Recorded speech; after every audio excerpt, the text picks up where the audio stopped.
On Thursday, July 5th, U.S. Senator Tim Kaine and Virginia's 6th District U.S. House candidate Jennifer Lewis hosted an event celebrating the opening of a new Democratic headquarters right here in Harrisonburg, Virginia. I really like it. We're trying to show by opening these offices. We just opened one in Winchester here. We've done events earlier this week in Loudoun, Prince William, Norfolk, Newport News. We're trying to show all parts of the state that we're very committed. This is not going to be a campaign about part of the state and not everywhere. So the crowd is great and the energy is good, but we're trying to make a statement that we are here and fighting for every vote in all of the 134 cities and counties.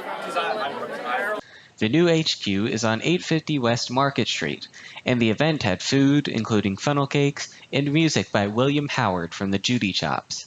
Senator Kaine and House candidate Lewis talked about their primary goals and issues in the upcoming campaign, while almost 100 people listened. I don't make any claim about Corey. Look, I believe he is a divisive person.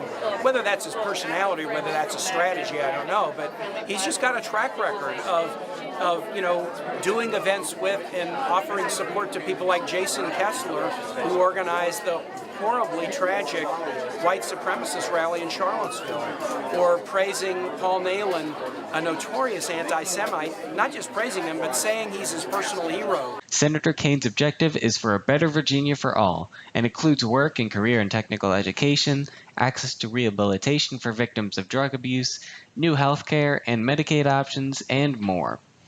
There is a father named Marco Antonio Munoz, who's 39 years old.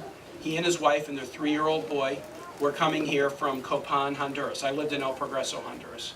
Copan is not far away.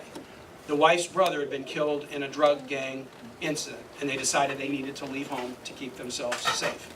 They crossed the border in Texas in April. They crossed at a crossing that's well known. You cross, you turn yourself in, and you say, I'm a victim of violence and I'm seeking asylum in this country. But unbeknownst to the family, this administration had decided no longer will that be an acceptable reason. We have to separate you. Mr. Munoz held on to his 3-year-old boy and would not let go. Imagine most of you would do the same thing. When multiple agents pried this boy out of his hands, he fought with them as they took the boy away.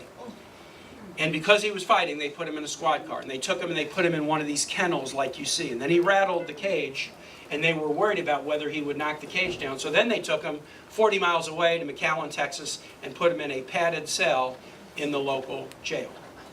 The next morning when they came to check him, he had killed himself by suicide. And the border agent had the nerve to say this: I can't imagine why Mr. Munoz chose to separate himself from his family. He made a point that he and the Democrats in general will work for a better life for all Americans, even those who do not support the Democratic cause. We did it with excitement and joy and love in our hearts because we knew that health care is something that everybody really, really needs, whether they support us or not. They need it. It's not just about region of the state or color of your skin or your income. Whether you support us or not, whether you're Democrat, Republican, or Independent, we stood up for you. In Harrisonburg, Michael Reif was breaking through.